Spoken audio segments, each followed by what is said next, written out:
Buenas noches, bienvenidas, bienvenidos. Agradecemos muchísimo la espera. Sabemos que empezamos un poco tarde, pero aquí estamos.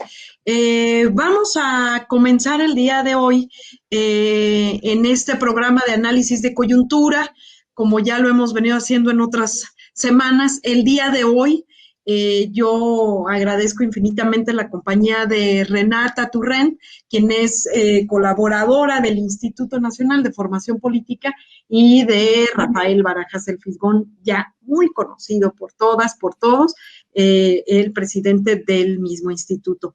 En breve se nos va a integrar también el compañero Pedro Miguel, pero vamos a dar inicio con la charla. El día de hoy vamos a platicar, a desmenuzar, a comprender un poco más del tema que ha estado otra vez, versión segunda parte o tercera o cuarta, ya cuántas llevamos, de la estafa maestra, y lo más reciente conocido por lo nuevo de Rosario Robles en función a este nuevo carácter que toma el caso que, que, que se lleva contra ella. Y sin más, pues comencemos a platicar del tema. Renata, no sé si quieras comenzar tú. Hola, buenas noches a todas las personas que nos ven. Yasmín, Fisgón, qué bueno estar con ustedes. Empiezo muy de volada para empezar a pelotear las ideas y supongo que después ya profundizaremos. Pero creo que aquí el tema son dos cosas, ¿no? Creo que analizar. Uno es la descomposición tan fuerte no solamente, bueno, del periodo neoliberal y de la gente que llevó este régimen por tanto tiempo, ¿no? Cada vez salen más personas a decir, bueno, pues, o sea, órale, sí, siempre sí hablo. Fisgón sacó su cartón de hoy sobre, no, pues es una persecución política por parte de Rosario Robles, y al final de cuentas, pues siempre no, siempre sí tengo mucho que hablar y claramente esta historia que nos viene contando el presidente y no solamente el presidente, ¿no? Pero mucha gente a su alrededor, muchos críticos del periodo neoliberal, es que era toda una mafia alrededor de este sistema que se sostenía, y todos, digo, no todos, pero pues hay varios embarrados, ¿no? Ya me parece insostenible y ridículo pensar que se pueda seguir defendiendo un régimen tan corrupto con tanta gente embarrada.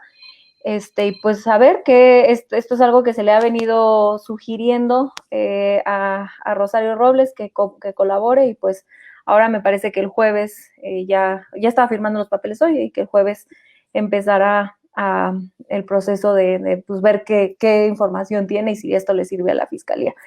Y por último, que supongo que también lo vamos a tratar más adelante, es pues la conexión de tanto de Rosario Robles y todos los implicados con casos de corrupción, de narcotráfico, con una base ética, ¿no? De una base de valores éticos, que si bien nos han criticado pues muy por encimita por la guía, y ahorita que llegue uno de los autores de la guía ética, pues han sido críticas como muy por encimita, nada de profundidad. Pero me llama la atención que mucha de la crítica de los neoliberales viene en el sentido de, ustedes no son nadie para venirnos a decir qué valores sí y qué valores no.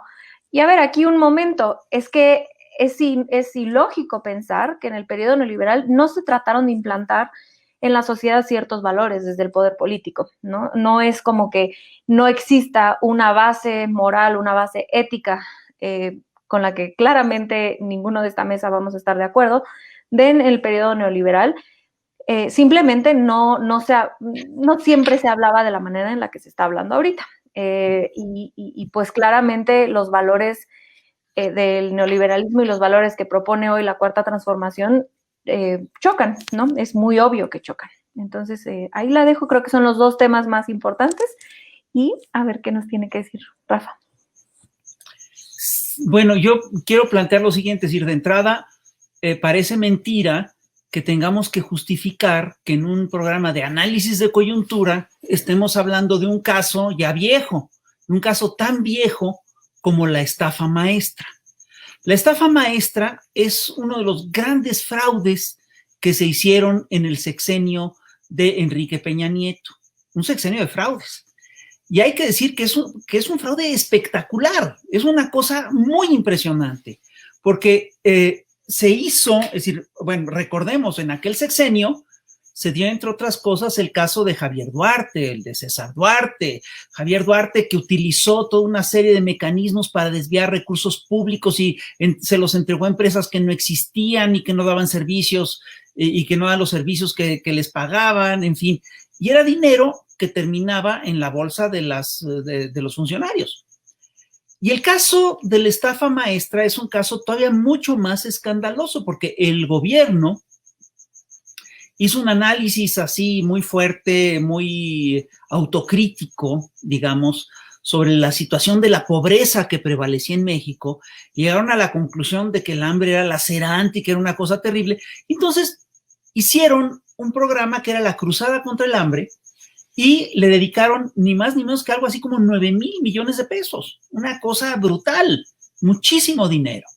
Ahora, lo que es increíble es que se ha documentado que, pues nada, que de los 9,000 millones de pesos hubo casi 8,000, 7,670 que se perdieron en el camino, que además hicieron una cosa muy loca porque hicieron una triangulación en la cual agarraron a 8 universidades, si mal no recuerdo, 11 dependencias federales, hicieron una serie de movimientos raros de ese dinero y resulta que ese dinero acabó en las campañas del PRI. Perdón, es muy, muy escandaloso y es muy grave lo que ocurrió con el asunto de la estafa maestra, porque es justamente jugar con el hambre de los más pobres del país, ¿no? Es decir, nos dijeron que ese dinero iba a los más pobres del país, así lo justificaron, y de repente resulta que ese dinero acaba precisamente en las campañas del Partido Revolucionario Institucional.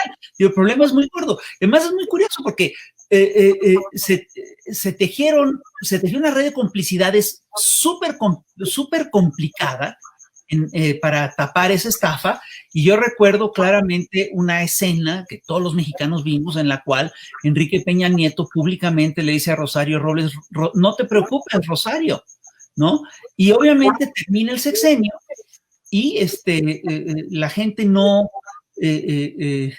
pensó que esto iba a quedar impune, que esto no se iba a poder castigar, que no se iba a poder documentar fácilmente. Se habló muchísimo de que había un pacto de impunidad entre Enrique Peña Nieto y Andrés Manuel López Obrador, y pues para sorpresa de los que decían que existía ese pacto de impunidad, de repente se empezó a perseguir a la gente, se detuvo primero a Rosario Robles, que era la que daba la cara de ese proceso, y Rosario Robles, ustedes recordarán que se indignó muchísimo, dijo que era una persecución política, que ella era una presa política, que era un acto de venganza inaceptable por parte de López Obrador. Se habló de patriarcado, es decir, echaron a andar todo un discurso, digamos, de exoneración a Rosario Robles, y una parte importante de la prensa del viejo régimen le hizo eco a esta campaña. Y lo que acabamos viendo fue increíble porque se empezó a complicar la trama. Lo que hemos visto recientemente es que no solamente ha sido acusada y perseguida Rosario Robles, sino también Emilio Cebadúa, Ramón Sosa Montes, y agarraron a Cebadúa y su esposo empezó a contar toda una serie de cosas, y entonces todo el teatrito de que no había habido estafa maestra, de que se habían perdido las cosas, empezó a venir abajo. Y Rosario Robles nos cuenta que ella está dispuesta a contar lo que sabe, o sea, que sí sabía. O sea, es decir, esto básicamente echa por tierra toda la imagen que buscaron construir en este periodo. Y aquí yo creo que hay que señalar varias cosas que son importantes en términos de análisis de coyuntura. Primero, lo primero que hay que decir es que la corrupción que se dio en la era neoliberal fue absolutamente bestial y nos sigue pesando y nos sigue agraviando. Es un tema que no se ha resuelto. Segundo, la cuestión de la impunidad la tenemos que revisar, porque es un hecho que la alternancia sirve, entre otras cosas, para acabar con la impunidad, para romper con la impunidad. Y aquí estamos viendo qué tan frágil es la red de impunidades al final de cuentas, porque basta con que una persona empiece a hablar para que todo el tejido se desgarre y que se empiece a soltar todo este pleito, ¿no? Luego, otra cosa que es importante señalar es que al final de cuentas hay toda una estrategia de medios de los sectores de este grupo, digamos, que estuvo de toda esta red de corrupción. Hay toda una estrategia de medios que busca, primero, negar la realidad, negar la corrupción, lo cual pues ya no se puede, porque está brotando por todas partes. Segundo, tienen una estrategia, entonces, para defender a su gente. Es decir, lo del caso de Rosario Robles es muy impresionante, porque hubo una campaña para victimizar a Rosario. Es decir, Rosario no es una mala persona que se haya robado el dinero de los pobres, sino es una pobre víctima de un político vengativo. Y la otra cosa es que dentro de esto, y esto es a mí lo que más me importa ahorita de este proceso, es decir, son dos cosas más. Uno, hay un dilema ético en el fondo de este asunto, y esto hay que desentrañarlo, que tiene que ver con el hecho de que el neoliberalismo sí implantó un sistema de valores en el cual los valores tradicionales que venían de la Revolución Francesa, de la Ilustración, de libertad, igualdad y fraternidad, de repente fueron puestos a un lado. Y eso, por supuesto, hay que revisar. Y la otra cosa es que efectivamente traen una campaña de coyuntura que es muy clara. Como ellos no pueden limpiar su imagen, no pueden decir Rosario es una mujer limpia, Rosario es una mujer ética, no hay pruebas en su contra, no puedes acusar a Mid de haber estado metido, cuando se ha empezado a destapar que está metido Mid, que está metido Videgaray, que está metido todo el Estado Mayor de Peña Nieto. Entonces, la estrategia que están siguiendo es una estrategia muy curiosa, es la estrategia de decir, todos son igual de sucios, todos son igual de cochinos. Entonces empiezan a decir, bueno, sí está la estafa maestra, pero eso es cosa del pasado.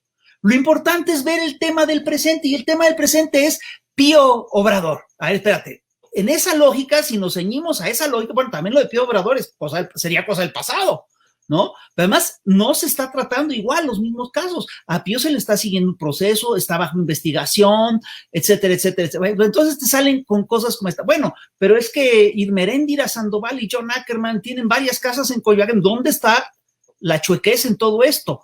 No hay nada sucio en ese proceso, pero lo quieren equiparar. Jesús Ramírez tiene una cuenta de si gastó 58 millones de pesos para regeneración en Oaxaca. Sale la factura y no son 58 millones, son 58,000 pesos. Es decir, la diferencia es brutal, ¿no? Y todo empieza a ser así, es decir, y todo finalmente acaba redundando efectivamente en una cuestión de ética. Es decir, la ética, entre otras cosas, nos permite y nos ayuda a deslindar lo que es la verdad de la mentira, lo que es una noticia verídica de una fake news, lo que es nos ayuda a diferenciar lo que es un acto de corrupción comprobado de una campaña de descrédito. Es decir, esas son las cosas a las que son en las cuales la ética nos ayuda. Nos ayuda, entre otras cosas, a entender cómo se van dando, cómo se hace la política. Es decir, nos ayuda a deslindar, entre otras cosas, nos ayuda a distinguir entre principios e intereses, nos ayuda a distinguir entre lo que es un hombre honesto y un hombre corrupto. Entonces, claro, el mensaje que traen estos señores, que todos están marcados por el estigma de la corrupción, es todos los políticos son igual de corruptos. Perdón, pero no. Justamente por eso es importante el debate sobre la ética, y por eso ha sido estratégico sacar en estos momentos el tema de la cartilla ética, ¿no? Entonces, bueno, esos son los temas que yo pondría sobre la mesa para empezar. Renata. Me encantan. Se nos fue Pedro Miguel cuando teníamos que empezar a hablarle, pero sí, coincido totalmente. Y ya nada más para ahondar en el tema de los medios de comunicación, creo que juegan como bien dice Rafael, es que juegan un gran papel, no solamente en este escándalo, ¿no? Lo juegan a lo largo lo han hecho a lo largo de los 2 años de gobierno que lleva el presidente. Y nuevamente, también los medios de comunicación, hacen política y esto de pronto a la gente le da como vértigo escuchar que los medios de comunicación son agentes políticos, pero una vez que la gente logra entender o ver a los medios de comunicación como agentes políticos, que también están sujetos a una lógica ética y una serie de valores éticos, es muchísimo más fácil, como bien decía Rafael, no engañarse, ¿no? Creo que mi mamá nos está viendo, ojalá que sí. Sí, y a mi mamá le pasó mucho esta transformación en ella de haber podido ver a los medios de comunicación como un agente político que tiene intereses, sobre todo económicos, y una vez viéndolos de esa forma, es muchísimo más sencillo, sin necesidad de meterte a revisar las fake news hasta el fondo, entender de dónde viene, quién lo está diciendo, y ya tomar las cosas con pinzas, ¿no? Entonces, ojalá que todas estas pláticas y estas charlas sirvan para que la gente pueda empezar a ver a los medios así como son, como desnudar a los medios de comunicación como lo que son, entes políticos con intereses políticos y económicos, y de esa forma la gente puede hacer un análisis muchísimo más profundo y muchísimo más claro, ¿no? Y ya regresó. Pedro Miguel, no nomás ya regresó, ya llegó. Ya llegué, ya me fui. Ya bienvenidísimo, regresé, Pedro.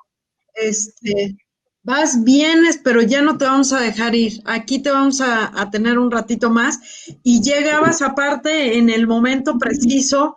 Hablaba Rafael, pues, de esta crisis o de esta instauración de un tipo de valores y que quedaba muy a colación de la recién presentada guía ética por la transformación, que pudiese atravesar también este tema de la estafa maestra y los maestros en hacer estafas, ¿no? Bueno, claro. Fíjate que a mí me impresiona mucho algo, no sé si ustedes han reparado, en el hecho de que estos 3 personajes que han sido mencionados, o sea, Cebadúa, Sosamontes Herrera Moro y Rosario Robles, vienen de la izquierda. Sosamontes de la izquierda partidista, del Partido Comunista, luego PRD, bueno, luego PSUM, PMS, PRD. Rosario Robles viene de lo que le llamábamos la ultra en aquellos tiempos. Y Cebadúa es un académico de la izquierda académica. Era un académico progresista, muy brillante, ¿eh? Fue colaborador de La Jornada un buen rato y hacía unos análisis de una agudeza increíble, ¿no? Luego se lo chupó el Bester.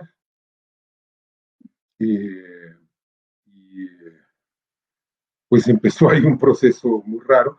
Después se fue con Pablo Salazar Mendiguchía a Chiapas y después lo perpetró Rosario. Pero me impresiona porque pues se supone que estas 3 personas tendrían que tener una formación ética y hasta me da miedo pensar en qué momento se fue al traste porque tenían una formación, o sea, no es que la fingieron, ¿eh? No es que se hicieron pasar, no, 2 de ellos eran militantes de mucho tiempo.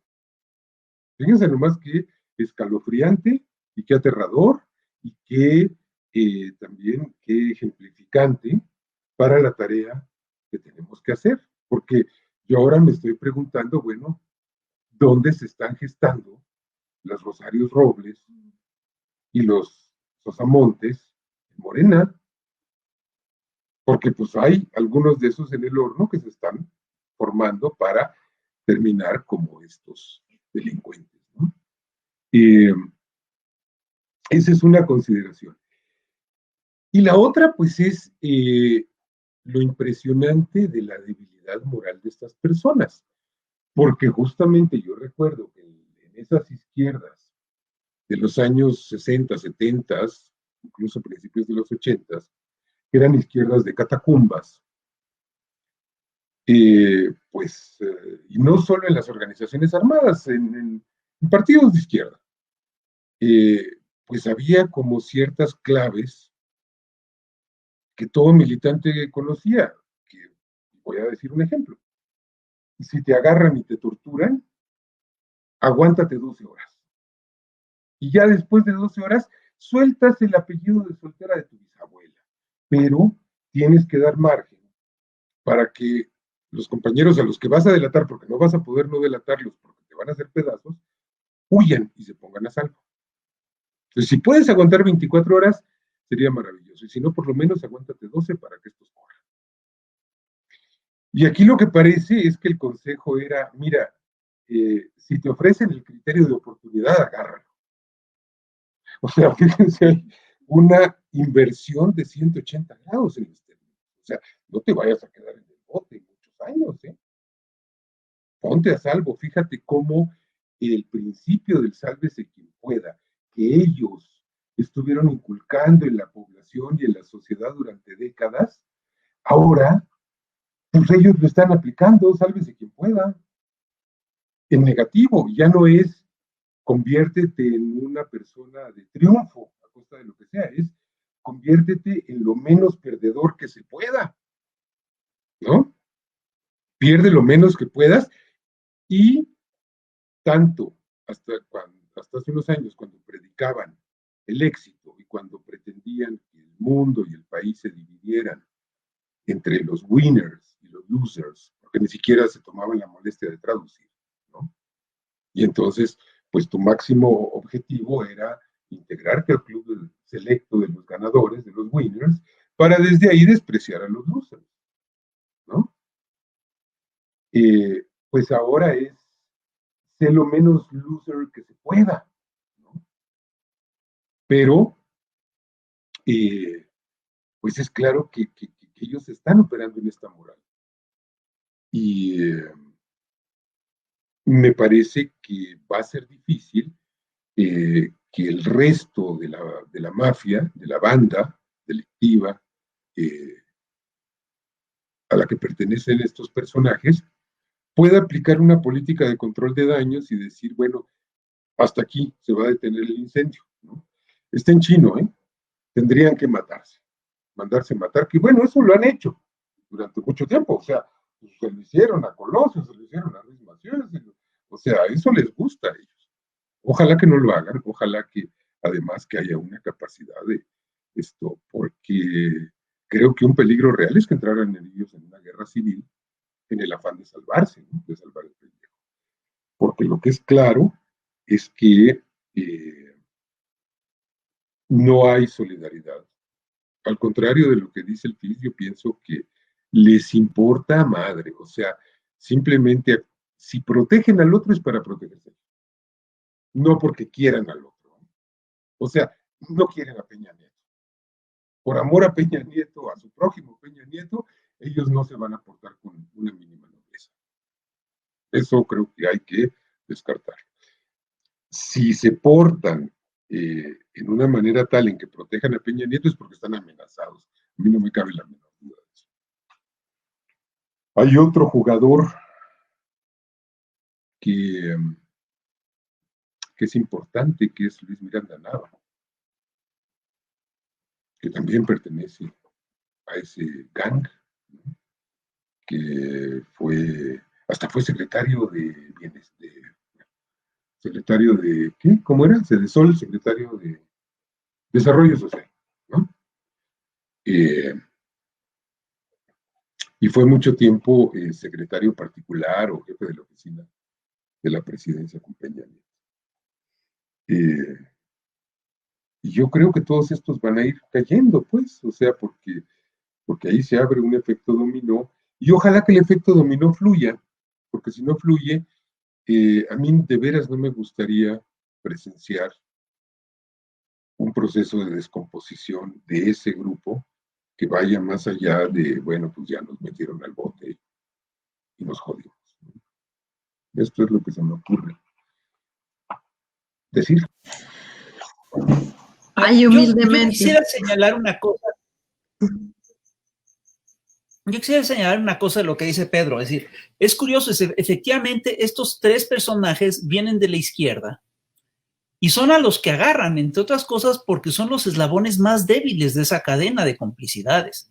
Perdón, la cadena de complicidades es muy fuerte, es muy dura y es curioso porque yo sí creo que se teje en gran medida a partir de expedientes y a partir de expedientes sucios, ¿no? Es decir, yo recordaba una anécdota que se contaba en tiempos del muy viejo PRI, de que un tipo agarra y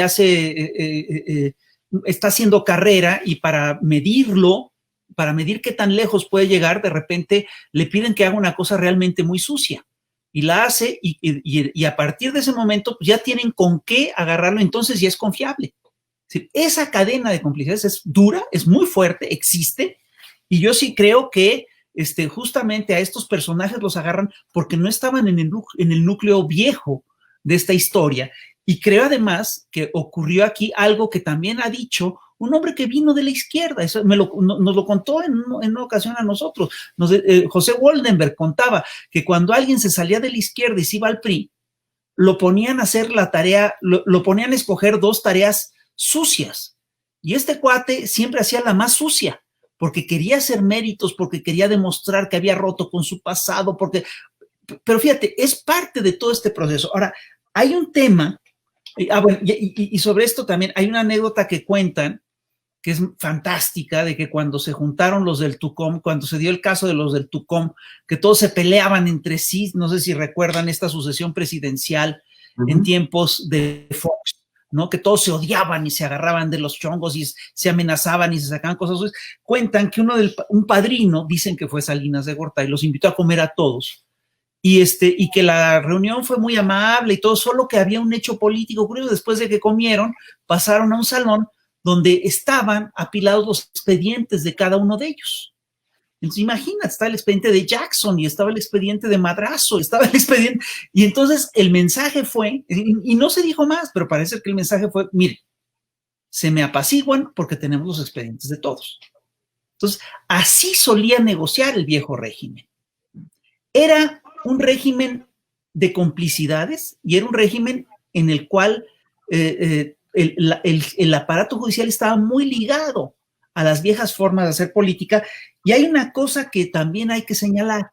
En el viejo PRI y en la era neoliberal, sobre todo, lograron sacar la ética del sentido común. Es decir, la ética dejó de ser un tema de sentido común.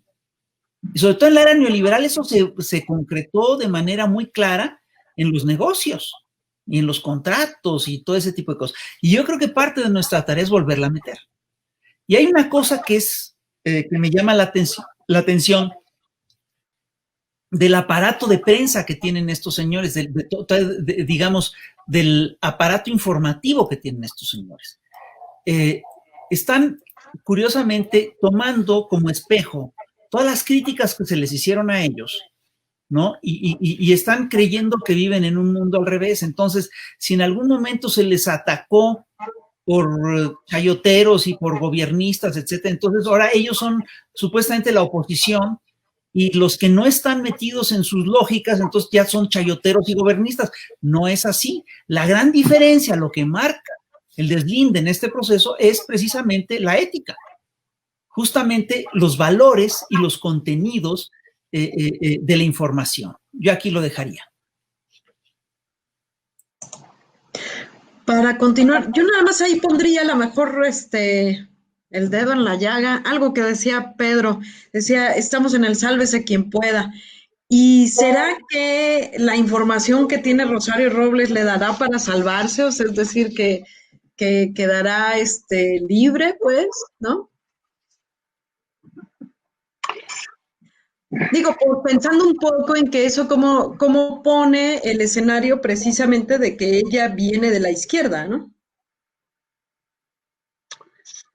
Mira, a ver, bueno, Renata, tú no quieres, yo creo que te va. Yo nada más quería, si me puedo regresar un pasito a lo que decía Rafael, nada más para abonar un segundito en el tema de la ética. Yo no es que disienta, sino creo que más allá de que hayan dejado la ética, como tratado de quitar la ética de la vida pública, creo que era una ética muy clara y que estaba bien planeada para instaurarse, solamente que era una ética pues bien gacha, ¿no? Que es el individualismo sobre todo, sobre todas las cosas, el éxito reflejado en dinero, sálvese quien pueda, o sea, todas estas cuestiones tienen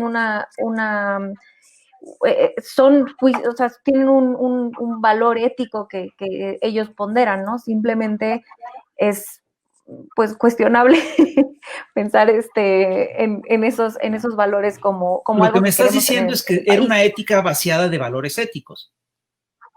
O sea, ese es el Así tema, ¿no? es. Así es. Un poco irónico, Ética y moral. pero sí, exactamente. Exactamente, ética y moral. Creo que la frase que dice el presidente todo el tiempo de la moral es un árbol que da moras, describe perfectamente el sistema de valores que querían instaurar. Y ahora sí. Es que fíjate que de hecho, mira, por ejemplo, un portavoz de ellos, Víctor Trujillo, Broso, ¿cómo trató de descalificar la guía ética que presentamos ayer? Diciendo que aplica la Constitución Política de los Estados Unidos Mexicanos. Y uno dice, oye, este cuate se supone que es culto, se supone que está formado, que tiene conocimientos, era un comunicador muy principal del régimen y no conoce la diferencia entre legalidad y ética. No le queda claro, pero fíjate, hay una serie de, porque pues uno dice, oye, pero pues mira, el estar poniendo a chavas enseñando las nalgas en tu programa, pues no era anticonstitucional, pero era profundamente inmoral. Era profundamente inmoral estar apelando espectadores, traficando con carne humana a pantalla, mano. Por ejemplo, ¿no? O participar en la inmundicia de los escándalos, de los videoescándalos de 2004, ¿no? Pero a mí lo que me impresiona en este debate que se ha generado es que no dominan el tema, ¿eh? Me cae que no dominan el tema. Están fuera de la discusión, por derecho propio. O sea, es increíble cómo se hacen bolas en la discusión, tratan como de atacar la ética de la 4T y particularmente la guía ética, con argumentos que son, pero, de ponerse a llorar, ¿no? O sea, les ha faltado criticar la fuente tipográfica en la que fue impresa la guía ética. Así como de veras, para invocar un argumento pesado, pota, ¿cómo que tipos Gaudí en vez de Times New Roman, pendejos? Ya ven, así no, Alo. O sea, de veras es increíble el grado de chabacanería al que han podido llegar, ¿no? Entonces, pero fíjate, yo encontraba de qué se pueden agarrar. Fíjate, ya pues tienen una práctica de gobierno, fíjate, en 2008, en un momento tan temprano como 2008, una compañera nuestra de Morena, en ese tiempo estaba en el PRD porque no existía Morena, ya estaba denunciando que los programas de Acerca y de Procampo iban al narco. Y daba cifras. No se tomaban ni siquiera la molestia de desmentirla. Un año después, la Zagarpa fue más lejos. Un subsecretario le recomendó a los campesinos que aprendieran del narco, el modelo de negocios del narco. Este subsecretario se llamaba Jeffrey Max Jones. Cada quien se llama como quiere, pues hay derecho de eso, ¿no? Pero en un foro habló del narcotráfico, fíjense, como un sector, esto está entrecomillado, que ha aprendido a identificar un mercado y crear la logística para surtir y crear la plataforma. Y luego elogia que a pesar de que tiene al Estado en contra y no tiene subsidios, es un negocio exitoso. A esto llegaron, ¿eh? A esto llegaron. Esto está en hemerotecas. Entonces, pues no, es decir, es un oxímoron, esa ética inmoral, pero digamos que tenían reglas de conducta muy claras. Ahí está, lo subí a Twitter. Está, si lo googlean lo encuentran, ¿no? A este grado llegaron de descomposición. O sea, no se quedaron en recomendar coach y calidad total y excelencia y competitividad. No, llegaron a ese grado de delirio.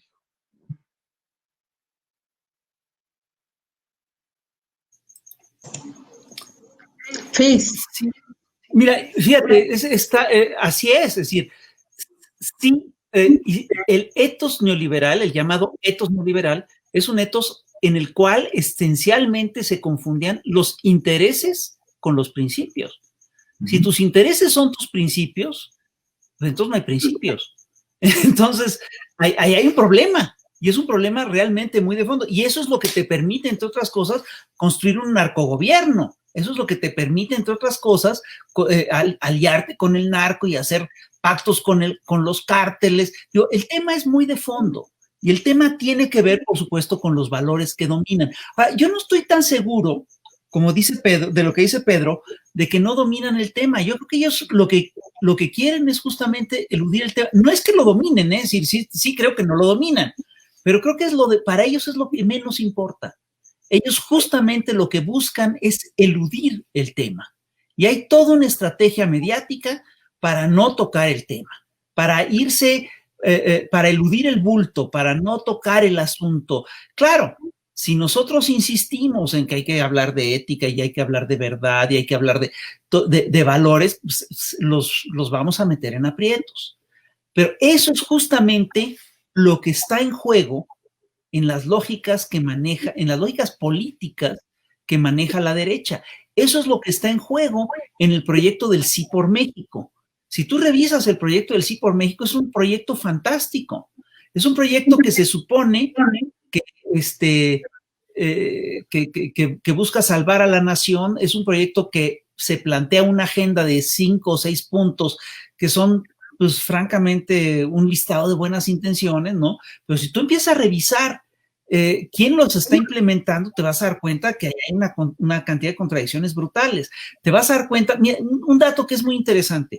Uno es decir, la estafa maestra se fue documentando en diferentes etapas. Hay periodistas de Campeche que lo documentaron, luego periodistas de quién sabe dónde, y de repente retoma el caso Animal Político, que está patrocinado, entre otras cosas, por Mexicanos contra la Corrupción, y le dan mucha publicidad al asunto, en fin.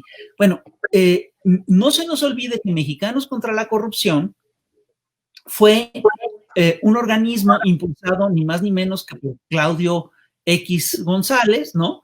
Y Claudio X González ahorita es el gran impulsor, conjunto con Gustavo de Hoyos, de Sí por México, y a la hora de hacer su proyecto, ¿a quién llaman primero a integrarse? Al PRI, al partido que ellos mismos documentaron que había hecho la estafa maestra, y llaman también al PAN, llaman también al PRD, llaman también a Movimiento Ciudadano. Bueno, perdón, hay un principio de congruencia que aquí no se está cumpliendo. Es decir, hay un mínimo de congruencia que aquí no se está cumpliendo. No es que tú hagas una alianza para conseguir tales o tales cosas. No, se están aliando con los mismos personajes a los que ellos denuncian como los más corruptos del país. Aquí hay un problema. Y es un problema efectivamente de congruencia que hay que resaltar.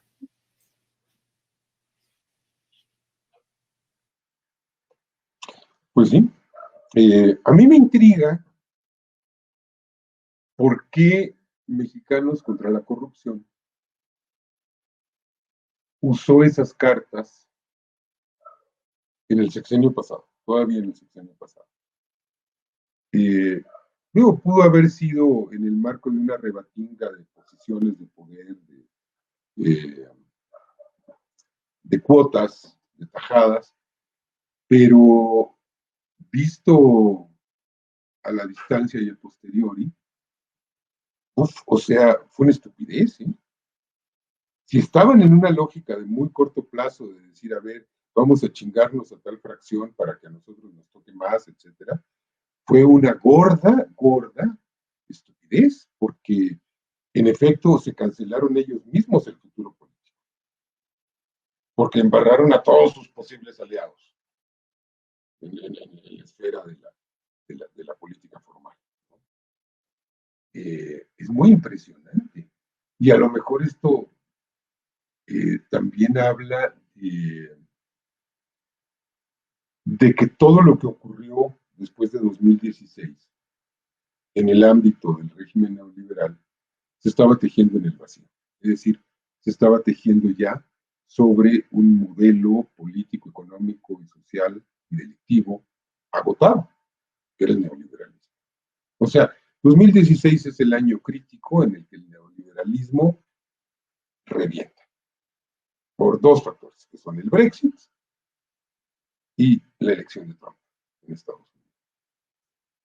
Quiere decir que estuvieron 2 años o año y medio bordando, pues, en la orfandad de un proyecto mínimamente viable, ¿no?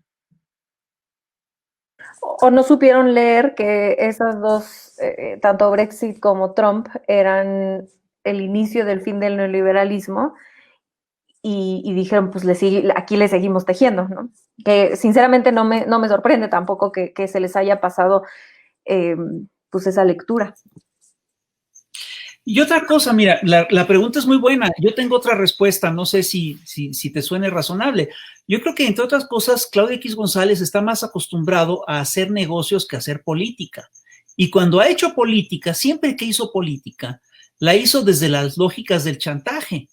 Al igual que todos los empresarios de México, es decir, chantajeaban y entonces obtenían beneficios, que es lo mismo que ha tratado de hacer en este mismo sexenio. Busca obtener beneficios a partir del chantaje, si no le funciona, entonces busca otro chantaje y todo ese tipo de cosas. Claro, este cortoplacismo, esto obviamente te implica una política cortoplacista que es muy ineficiente y que se te vuelve en contra, pero ellos también cuentan o creen contar a su favor con un aparato de medios que es absolutamente todopoderoso. ¿Y por qué no van a pensar que es todopoderoso si lo fue durante tanto tiempo? Es decir, durante décadas el Televisa decía una cosa y la verdad, Televisa decía que eso se discutía y eso se discutía.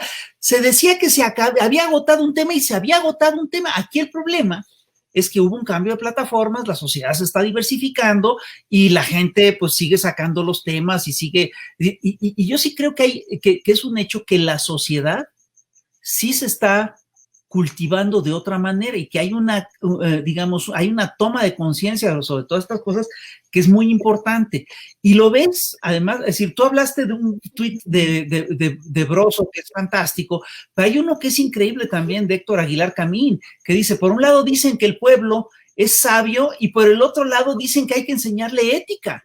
Perdón, es decir, es increíble que un intelectual recorre ese argumento, me parece fantástico, es decir, si yo mal no recuerdo, los más sabios son los que más discuten, son los que más se reeducan, son los que más tienen que hablar de ética. ¿De dónde? Es decir, vamos a suponer, poniendo de lado todo el tema que si el pueblo es sabio y todo ese rollo, es decir, ese argumento es absolutamente, es de chiste, ¿no?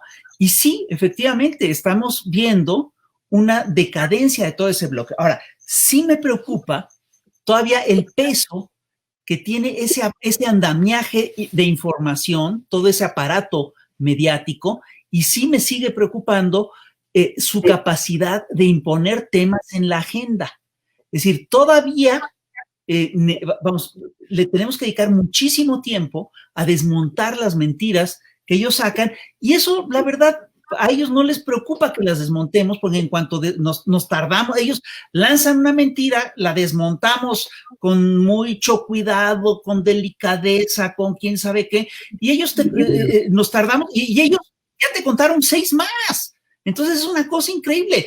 Y es muy curioso porque todo el tiempo están fabricando, vamos, es una fábrica de difamación lo que tienen, ¿no? Entonces, ya desmentiste una y ya te están atacando con otra. Ojo, Andrés Manuel ha sido experto en toda esta historia. Él ha resistido, él resistió durante décadas, y no es chiste, durante décadas, esta fábrica de mentiras y de infamias que son verdaderamente groseras. Bueno, tenemos que hacernos a la idea de que tenemos todavía que rebatir todo esto. Ahora, es curioso porque ellos confían en su cobertura mediática.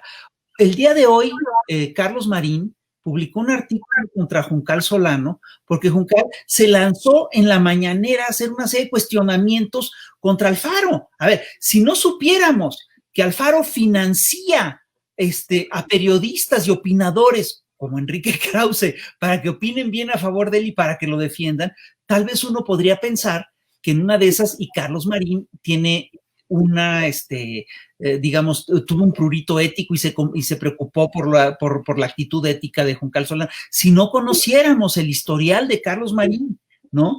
Que ha hecho una cantidad de cosas chuecas a lo largo de su trayectoria, es decir, podríamos dudar de su honestidad, en fin. Eso está en juego, Pedro. Fíjate que ahí hay algo muy interesante, que es cómo se refocilan en una impotencia creciente y en una espiral descendente hacia la insignificancia. Porque, a ver, ciertamente los youtuberos, él critica primero a los youtuberos in toto, ¿no? Para luego apuñalar con una pestaña a Juncal Solano, ¿no? Bueno, eso hace él. Y es muy procaz y dice unas cosas muy feas. Pero, fíjate, está haciendo un berrinche y está siendo representante de un berrinche de los periodistas tradicionales llamados chayoteros, en contra de las mañaneras porque se llenaron de youtuberos. ¿Pero por qué se llenaron de youtuberos las mañaneras? Pues porque estos pretendieron aislar a la mañanera y no cubrirla para acallar a López Obrador. Entonces dijeron, no, espérense, los dueños del balón somos nosotros. Así que tus mañaneras valen madre, man. Le hacemos la ley del hielo y no estamos ahí. Fíjate. Y eso abre el espacio que ocupan los youtuberos. Buenos, malos, mediocres, pésimos, lo que tú quieras, pero, pues claro, pues entran los youtuberos a cubrir el vacío que estos idiotas dejaron, haciendo su berrinche, arrogantes, y eso les significó una pérdida de presencia brutal y un debilitamiento brutal. O sea, hay un Carlos Marín antes de las mañaneras y otro de después, un López Dóriga antes de las mañaneras y otro de después, un Loret de Mola. Pues se derrumbaron ellos, pero mira que hay que hacer todo. Y claro, pues ahora están haciendo berrinches y molestando a la pobre Juncal, digo, o sea, pero yo sí los veo muy reducidos a la impotencia, porque, mira, tú dices, Fis, tienen todavía una capacidad de imponer la agenda. Yo creo que no. Yo creo que tienen una capacidad de imponer trending topics, que no es la agenda. ¿Por qué? Porque han transferido una suma monstruosa de su inversión a las redes sociales.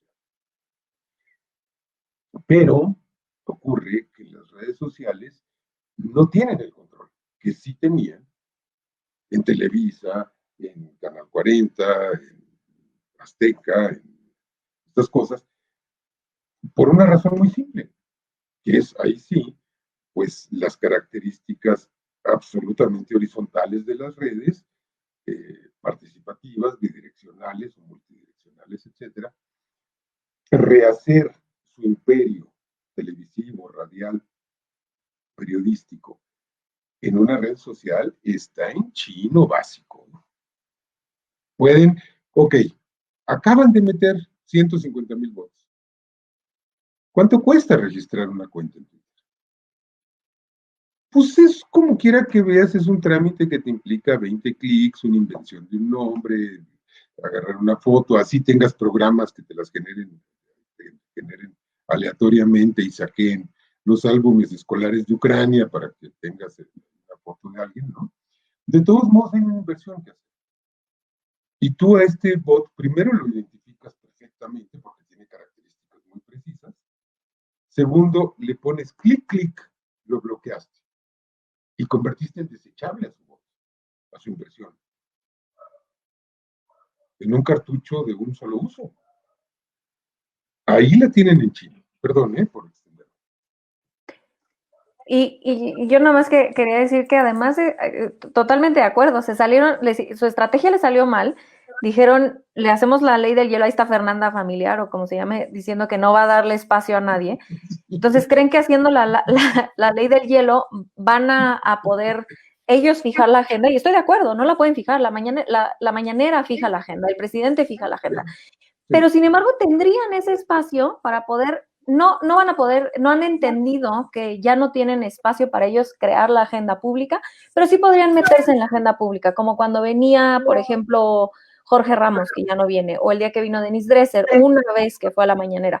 Sí podrían meterse digamos, surfearle a la ola de la agenda pública, pero son tan soberbios que no son capaces de decir, otra vez me ganó el presidente en el juego de ajedrez, no puedo poner la agenda pública hoy, mejor me subo, ¿no? De quedarme afuera como una payasa, como Fernanda Familiar, mejor me subo a la agenda pública, voy a las mañaneras y hago las preguntas que yo quiero hacer y de pronto sí podría yo medio meter.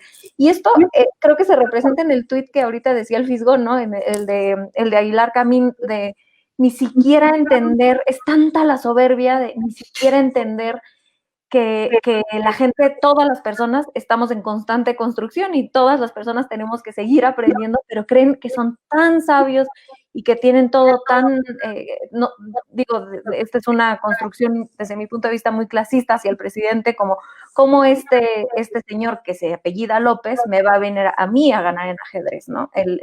Los iluminados del país. Sí, otra cosa, fíjate, tiene razón, es decir, es chistoso que hayan optado por no darle espacio al presidente de la República en sus consorcios mediáticos, pero fíjate, esto también perpetúa una tradición y una actitud, nunca le dieron espacio, es decir, si espacio le abrían era para golpearlo, era una cosa muy clara, y a toda la gente que estuviera en esa corriente de opinión, igual. Entonces lo que ocurrió es muy sencillo, la gente se buscó sus fuentes alternativas de comunicación. No sé si ustedes recuerdan cómo se cayó el Shah de Irán. La historia del Shah de Irán es fantástica. Es decir, el ayatollah estaba en Marsella y daba su servicio religioso los viernes, ¿no? Y había unos cuates que lo grababan en un cassette y ese cassette pasaba de contrabando en Irán, a Irán, y eso lo reproducían de manera clandestina y se reproducía en las plazas. Y ese fue el medio de comunicación que tumbó al Shah de Irán, los cassettes del ayatollah que se grababan, porque el ayatollah básicamente decía lo que querían oír los iraníes, que el Shah se tiene que ir, que el Shah se largue. Bueno, aquí ocurrió una cosa muy curiosa, porque además la gente se ha ido construyendo, es decir, nos obligaron, y eso estuvo bien, a construir una red de información alternativa. Y en esta red de información alternativa jugó un papel muy importante el cambio de plataformas que se dio. Es decir, hace 10 años todos veíamos los noticieros de Televisa. De un tiempo para acá ya no los ven. Hoy en día, si les preguntamos a los compañeros que nos están viendo, te aseguro que ninguno lo va a ver. Es decir, nadie ve ya los noticieros de Televisa. ¿Qué ocurrió? Hubo un cambio de plataformas, hubo un cambio en el discurso, hubo un cambio en el sentido común y hubo una sociedad que se organizó. Y es una sociedad que busca, que peleó su agenda y ellos simplemente no se resignan a perder el monopolio de la información y de la opinión que tenían. No es nada más que sean socios, es que están defendiendo un modelo de negocios que es al mismo tiempo un modelo de información, es un modelo de comunicación. Y es un drama lo que están viviendo. Y yo sí creo que eso se va a acabar. está cayéndose a cachitos. Pedro. Perdón, discúlpenme, tengo que atender un asunto. Ya ven que cómo lo traen a uno. Me retiro un rato. Perdón de andar en este desmadre. Me apena mucho con la banda que me está No, además ya estamos acabando y no te preocupes. No bueno, te preocupes. Muchísimas gracias, Pedro. Yasmín, abrazos, besos. Renata, abrazos, muchos besos. Abrazos y besos también. A todas y a todos. Ya nos besuqueó a todos. Bueno, ya los contagié. Haces bien, Pedro. Muchas gracias. Muchas gracias. Pues de hecho, en efecto, como bien dice Fis, estaríamos ya casi cerrando con un par de participaciones más y creo que rescatando un poco esto último que dicen ustedes, pues de la política del chantaje, ¿no? Y eso nos llevó a que la narrativa, por lo menos en los medios de comunicación, cambió. Yo diría, dice Rafael, ahorita yo creo que si preguntáramos en el chat y nos dijera quién ve los noticieros de las televisoras, pues no, nadie. ¿Y cómo lo van a ver si tenemos espacios como este mismo, con personalidades como ustedes que nos pueden ir compartiendo un poco también la narrativa, ¿no? Y están los youtuberos. También, por supuesto. Con los que además tendremos que asociarnos, tendremos que hacer una alianza con los youtuberos para estos programas. Digo, es una cosa, y yo creo que es lo que sigue. Sí, a Vicente Serrano lo ve más gente que probablemente el noticiero o a Zuckerman, ¿no? Que a Loret. Pues claro, o que a Loret, afortunadamente. No, bueno, seguro. Y no solo eso, sino la propia narrativa empieza a tener también otro discurso, otra mirada, es decir, la propia agenda es otra, pero también con un discurso distinto, ¿no? Y ese es el matiz que habría que darle. Pues yo les dejaré un par de participaciones ya para cerrar con este tema, para despedirnos ya, si les parece bien. Renata. Buenísimo. Yo cierro regresando un poco a lo que decía, me dejó pensando mucho lo que decía Pedro Miguel sobre los tres personajes de izquierda, ¿no? Y cómo evitar que esto se geste en nuestro propio movimiento, que es un riesgo que por supuesto, o una realidad que seguramente estamos viviendo.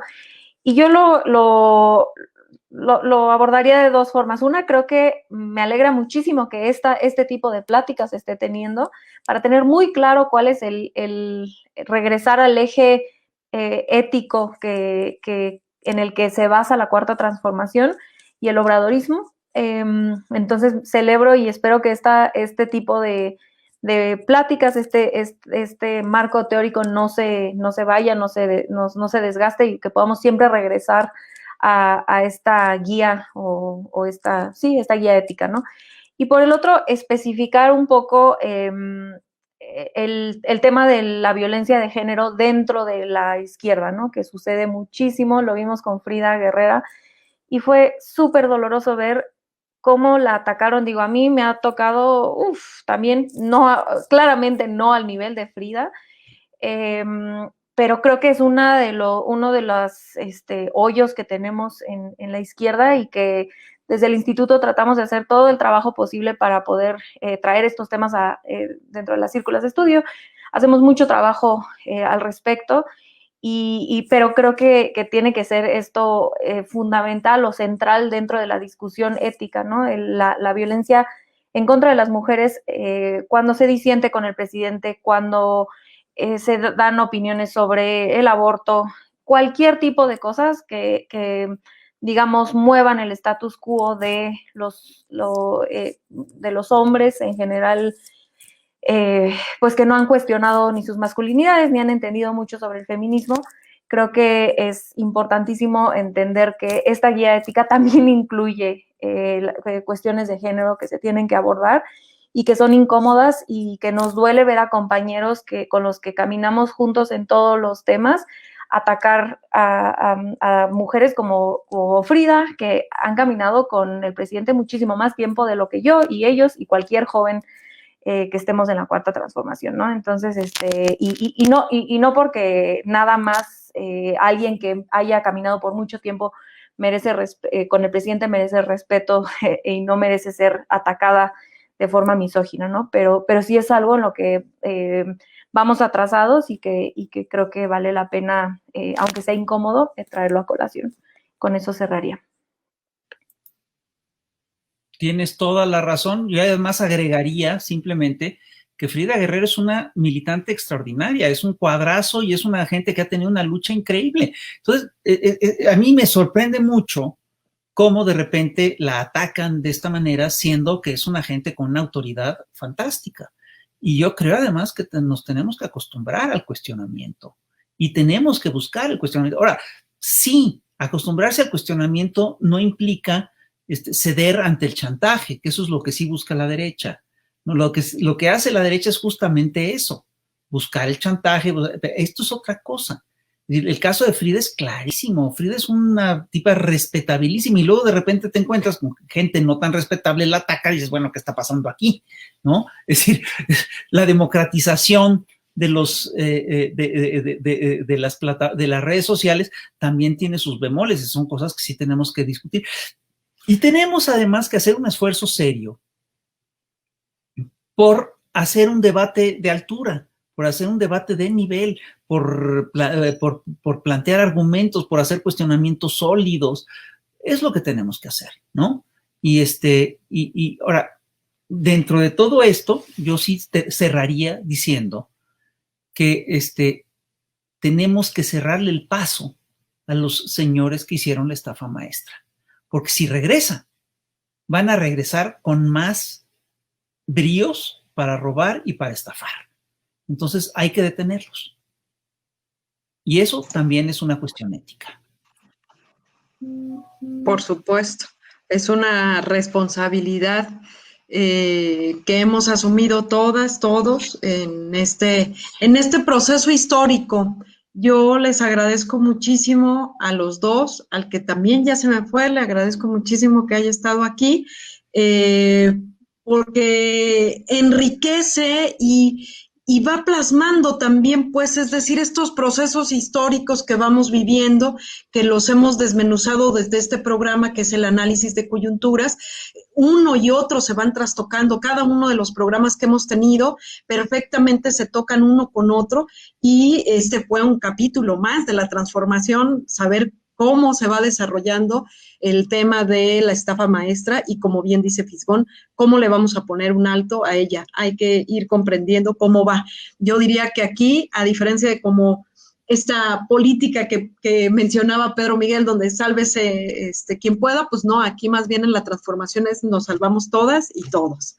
Les agradezco muchísimo, Fisgón, Renata, a quienes estuvieron muy activos en el chat. No me dio mucho chance de poder rescatar, pero muchísimos saludos, felicitando al programa, a quienes estuvieron aquí, y pues agradecerles a todas, a todos. Muchas gracias, aquí nos estaremos viendo. Hasta luego. Gracias, Fis, Renata.